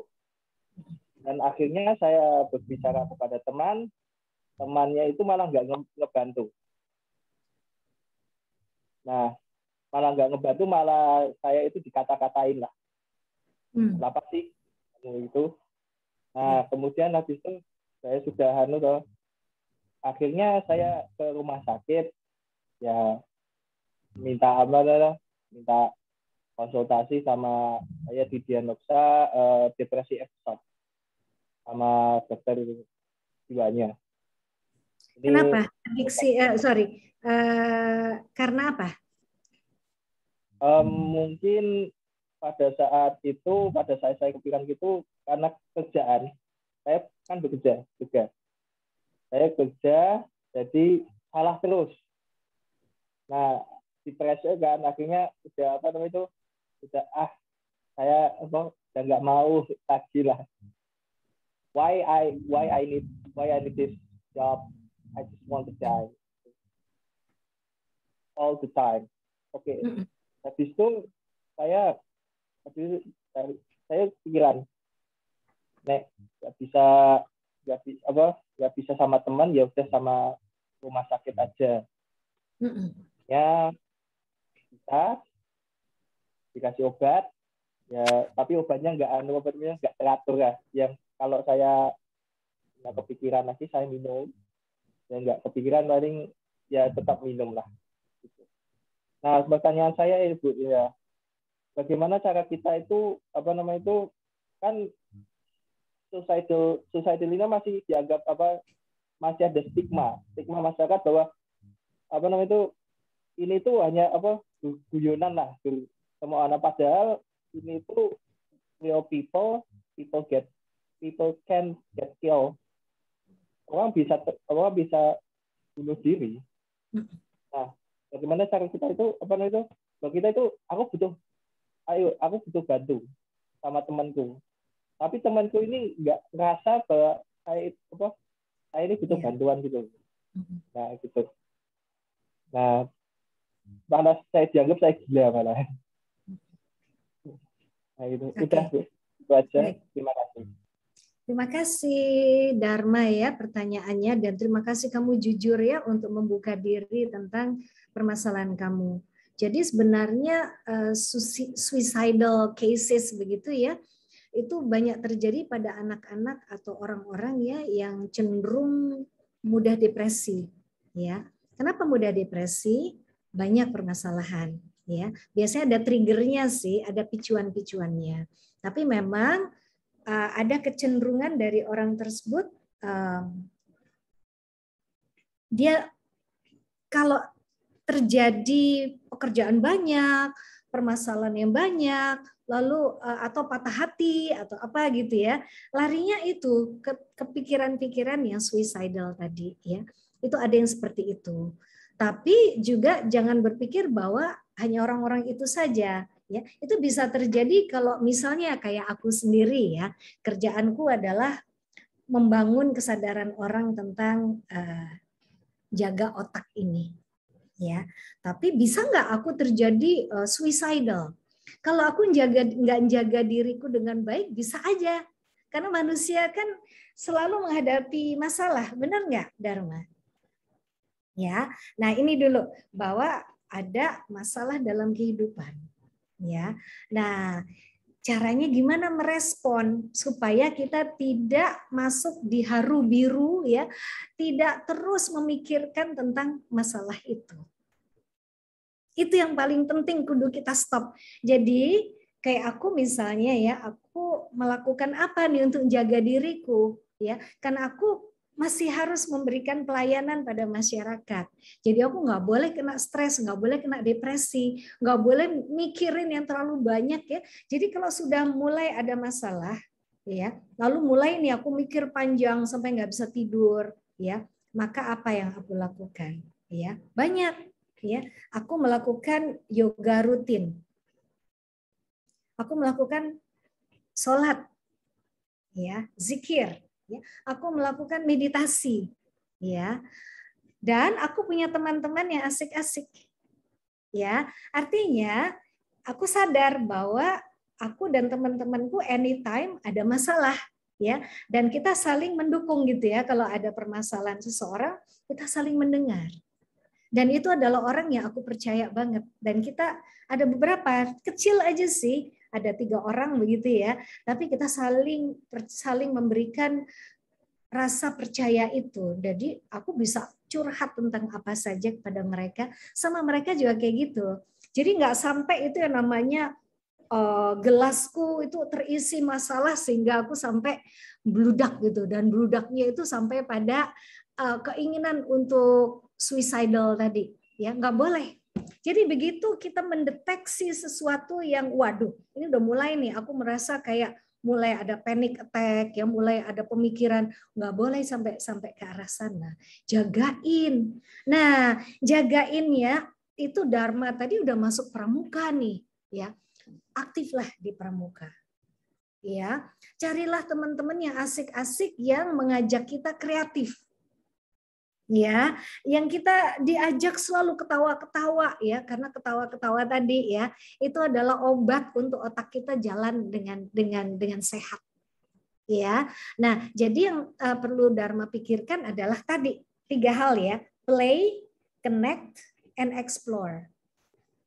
Ada nggak teman-temanku yang bisa aku ajak untuk bermain ya? Bermain ini maksudnya adalah apakah bermain sepeda, ya, bermain musik, ya, kadang-kadang nonton film bareng, ya. Bermain ini juga santai-santai, misalnya ngopi-ngopi sambil ketawa-ketawa gitu ya. Itu juga bermain, ya. Jadi main yang bikin kita santai gitu loh. Dan aku sih punya teman-teman kayak gitu. Ya, aku punya teman-teman ya, kalau kapan aja aku pengen ngopi sama mereka ya, pengen ngerasain makanan di mana, aku tinggal call mereka dan mereka siap.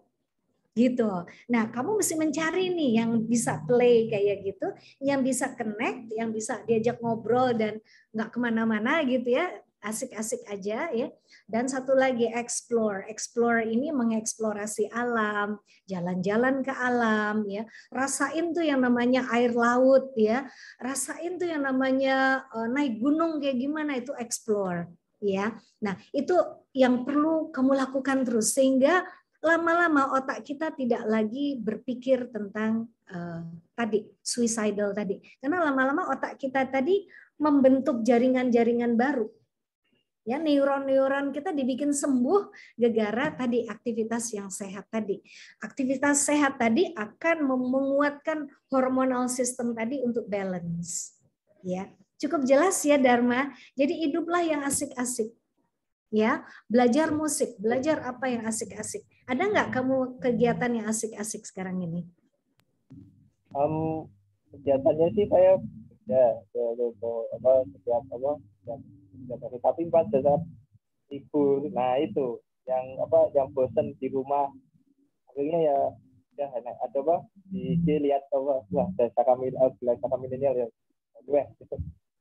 itu paling itu sih buat emang disuruh dokter untuk banyak kegiatan tuh. Betul ya, dan tapi juga ingat kalau udah capek ya kamu harus berusaha untuk tidur. Ya, jangan capek terus harus berkegiatan karena nggak bisa tidur, nggak gitu.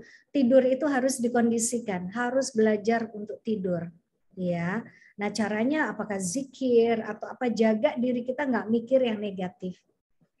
Oke, jadi kita belajar supaya tidur itu kecukupan, gitu. Itu salah satu obat untuk kita balance ya, bisa gembira lagi dan bisa otak kita itu segera terbangun ya, sistem yang balance ya, sehingga seluruh otak itu menampilkan kayak tadi, otak yang bagus tadi ya, itu bisa ya kita munculkan itu dengan the good habits itu, the good activities ya. Itu aja sih, deteksi, lakukan sesuatu. Jangan sampai kamu memanjakan negative thinking tadi, negative thoughts untuk kamu manjakan dan kamu dengerin dan kamu izinkan untuk otak kamu jadi negatif. Oke? Itu akan menjauhkan kamu dari tadi suicidal moments tadi, ya. That's very good question. Thank you. Oke. Ada pertanyaan lagi nggak? Silakan sebelum kita berpisah.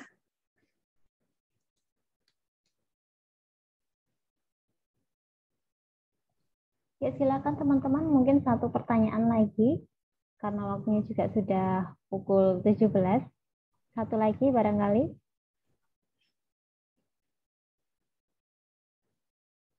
Oke, baiklah, kayaknya nggak ada lagi ya. Atau Mbak Niken kalau mau ada pertanyaan juga boleh, silakan. Kalau saya gini Kak, saya tiap hari itu kan saya profesinya sebagai guru SMP. Jadi setiap hari saya bersinggungan dengan anak-anak. Jujur ketika tadi Kak Dina menyampaikan kalau ada sekitar 90% lebih anak-anak sudah terpapar dengan pornografi, itu jujur saya malah jadi takut sendiri gitu Kak. Jadi barangkali mungkin siswa-siswa saya juga seperti itu gitu. Nah, mungkin hal apa sih Kak yang bisa kita lakukan sebagai guru mungkin untuk istilahnya memperkecil dampaknya kepada siswa gitu. Oke. Jadi sebaiknya ya ini dari orang tua sih ya, ajaklah orang tua untuk paham adanya pornografi ya yang bisa meracuni anak-anak mereka ya, dan bahwa orang tua perlu belajar yang namanya parental control itu ya, gimana memasangkan parental control sehingga anak-anak terjaga dengan baik ya. Nah, menurut aku itu penting nih orang tua diajak paham ya tentang isu pornografi maupun adiksi gawai ini ya. Nah, tapi juga kita perlu mengajak juga nih anak-anak untuk paham mengenai hal-hal yang negatif yang bisa anak-anak temui. Kayak tadi ada online grooming, ya, kemudian ada tadi bahaya adiksi tadi, ya. Jadi sampaikan pada mereka betapa mereka ini bisa hilang diri anak-anak yang ceria, yang kreatif, yang penuh antusiasme dalam kehidupan. Ini semua bisa hilang sehingga mereka nggak jadi apa-apa gitu. Nah, ini aku rasa perlu disampaikan kepada anak-anak juga dan ajak mereka untuk jangan sampai masuk ke wilayah pornografi itu.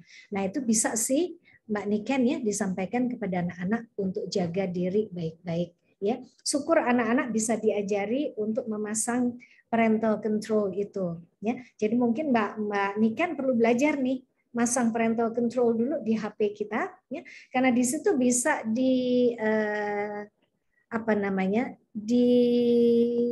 diatur screen time-nya berapa lama ya, jam berapa anak-anak nggak boleh ke internet misalnya ya, karena mereka perlu belajar, mereka perlu makan dan sebagainya. Nah, itu bisa diatur Mbak. Nah, nanti ajarkan anak-anak untuk memasangi itu juga. Dan nggak ada salahnya juga sih sekali-kali kita cek apakah anak-anak udah masang parental control atau belum. Nah, itu nanti itu juga salah satu yang bisa kita lakukan di sekolah, ya. Nah, jadi Mbak, ini bukan untuk bikin kita panik sih, bukan. Kita hanya mau menyampaikan realita yang bisa terjadi pada anak-anak kita dan bahwa kita bisa melakukan sesuatu untuk menjaga mereka. Sepakat nggak? Ya, jadi kita bergerak bersama untuk menuju kebaikan anak-anak Indonesia.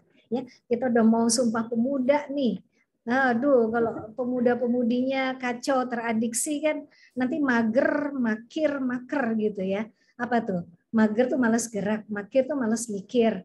Maker malas kerja. Wow, udah tiga-tiganya itu bisa nggak jadi apa-apa kan anak-anak kita ya. Oke, kira-kira itu sih yang aku mau sampaikan ya. Gimana, dapat sesuatu nggak kira-kira Mas Septian? Dapat sesuatu nggak dari acara kita sore ini? Masuk suaranya? Ya, masuk Mas Septian. Oh, iya, Mas, kita dapat ilmu Kak, bermanfaat sekali. Jadi Kak Dina ya tentang itu dari Kak Dina ya tentang itu dari awal tadi tentang pornografi, terus yang yang seksual gitu. Nah, itu kita dapat ini ilmu dari Kak.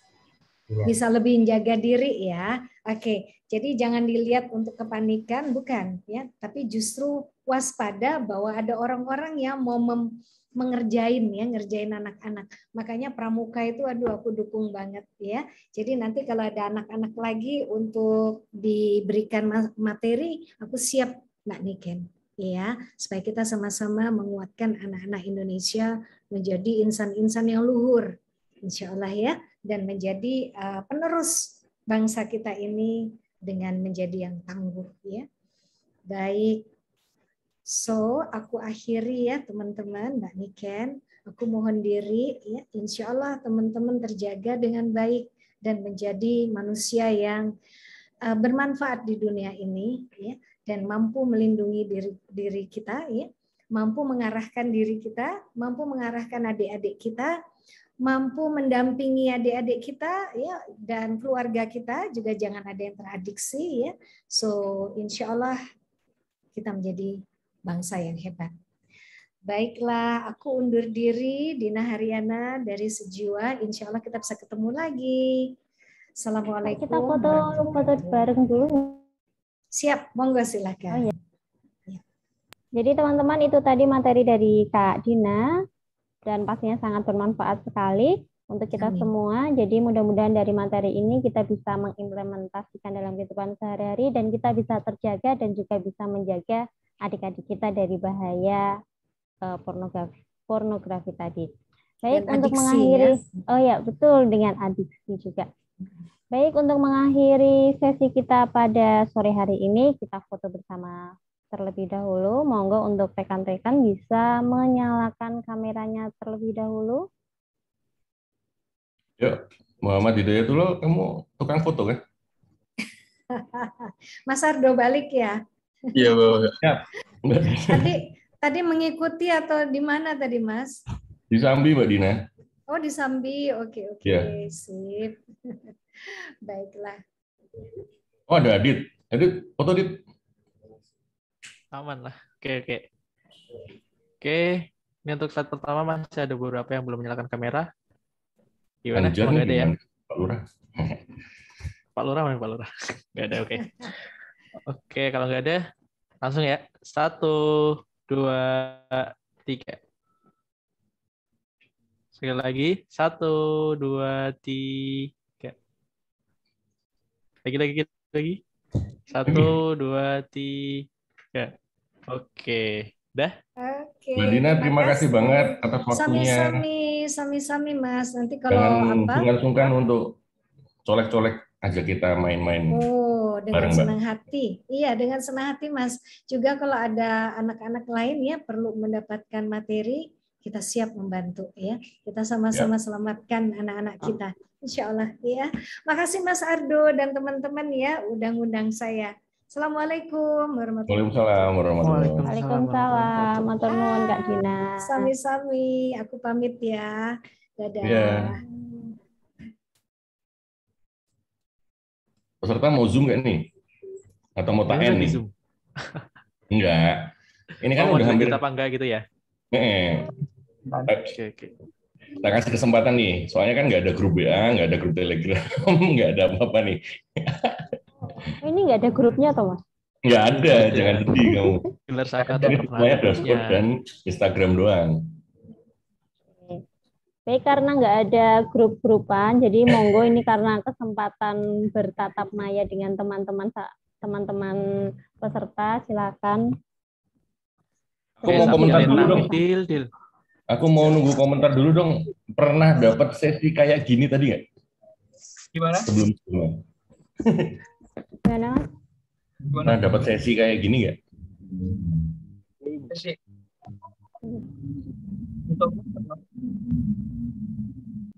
Ada yang pernah dapat sesi kayak gini nggak?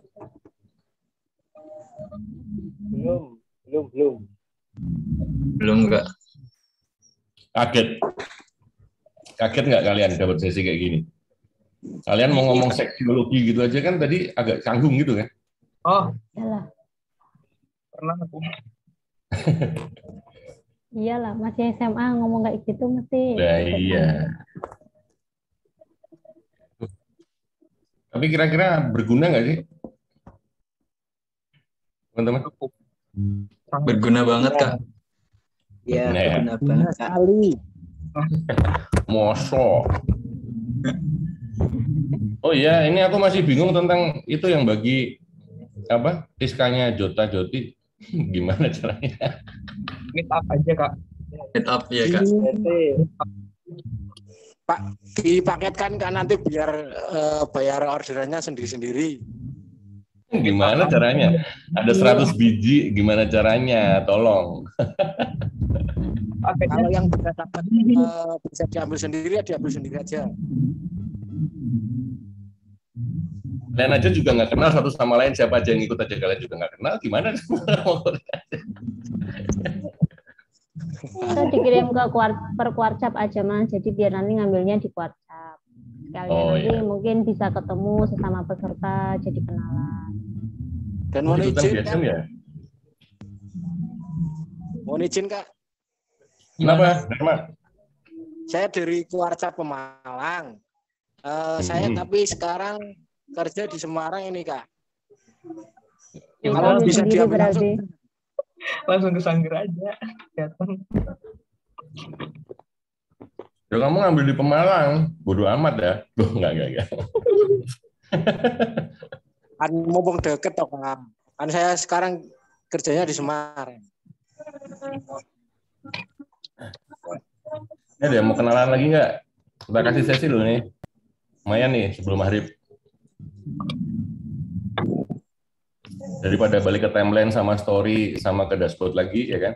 Nggak ketemu lagi loh. Ya, yang on cam cowok semua. Nah itu ada cewek satu tuh yang cam. Aku. Iyalah. Weekend. Mana nih yang cewek? Selain Iken maksudnya. Dan cewek nggak ada berarti yang lain. Seharusnya ada. Pengambilan di Sanggar ya Kak? Pengambilan terserah adminnya Saka Milenial. Tinggal konfirmasi sama adminnya aja ntar. Siap. Terus baik-baikin adminnya Saka Milenial. Capek tau balesin DM sama banyak itu ya. Adminnya Saka Milenial keren. Pol. Yang udah dapat syukuran dulu tuh, yang udah dapat 50.000 mana? Enak aja nih. Udah diem-diem bayar. Terima kasih kayak apa gimana kayak? Kata-katanya. Yang benar ngomongnya, yang sopan. Enggak. Suan Kakak. Iya. Mas aku. Ya tuh ya. Aku lagi makan loh. Oh, halo Mas, mau tanya apa biaya ada biaya pengiriman betul? Itu kalau tak cantumkan di story atau di timeline, biaya pengiriman ditanggung oleh peserta. Kan dikira nanti adminnya Saka Milenial kere. Oh iya. Gengsi dong aku. Betul. Makanya mending diambil sendiri-sendiri. Sama aja kere ya. Mahalan ongkirnya Mas aslinya itu. Bayangin ongkirnya paling nggak 5.000 kali 100 berapa? Atau masukin Shopee aja Mas, biar free ongkir. Iya. Benar juga ya. Tapi Mas ada adminnya sendiri. Masukin ke Shopee ada order aja. Verifikasi data.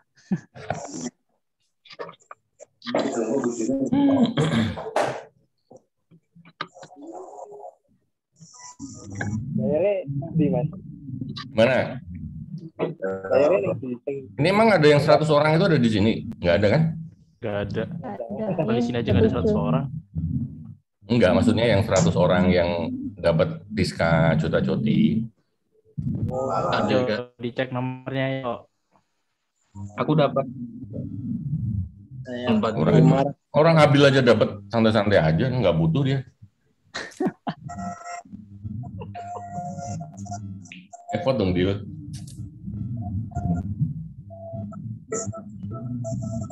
Bojone rono ngirim panganan. Bilang nanti. Ini kira-kira butuh dibuat grup apa enggak? Siap butuh. Pasti tidak akan saya kasih.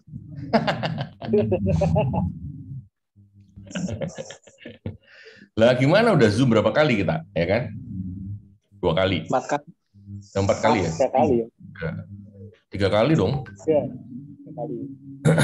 Baru Zoom 3 kali aja kalian nggak pernah on cam, nggak pernah chat-chatan, tak liatin. Nggak pernah ada interaksi.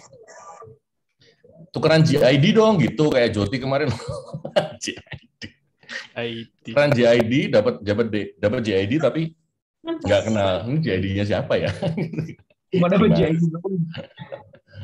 Kenalan kayak orang nggak ada interaksi yang penting. Oke, Anjar ngapain sih? Gue udah ngasih foto pamer apa gimana, Jar? Kamu masih utang sama aku loh, tak telepon nggak diangkat.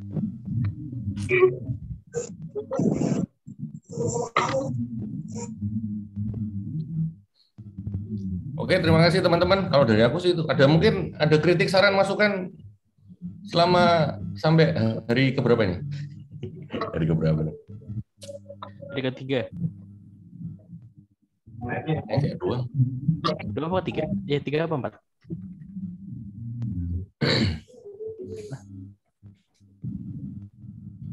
Nanti kebetulan izin nyimak suhu dari Hong Kong.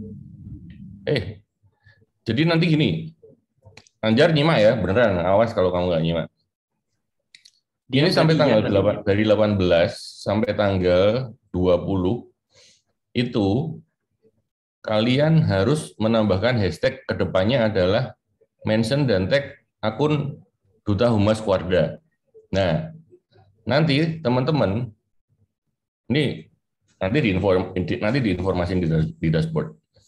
Nanti teman-teman harus mengajak adminnya Duta Humas Kuarda Jawa Tengah itu untuk aktif di seluruh kanal kuartir cabang.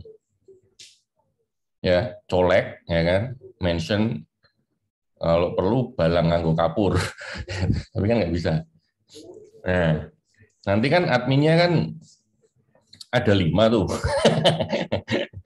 Nah, kita cek itu kira-kira akun Duta Humas Kuarda Jawa Tengah itu bisa membantu kehumasan apa enggak. Kalau saka milenial terus capek. Ikhlas baktinya agak-agak kendor. Ya Anjar, Bob hilang mah Anjar, lagi. Oh ada. Oke teman-teman, nanti aku akan menyuruh Pak Lurah untuk memberikan tugas-tugas kepada teman-teman Gelar Saka Milenial berkenaan dengan kegiatan tanggal 18 atau pokoknya mulai malam ini sampai tanggal 20 itu nanti pokoknya teman-teman akan dipandu, akan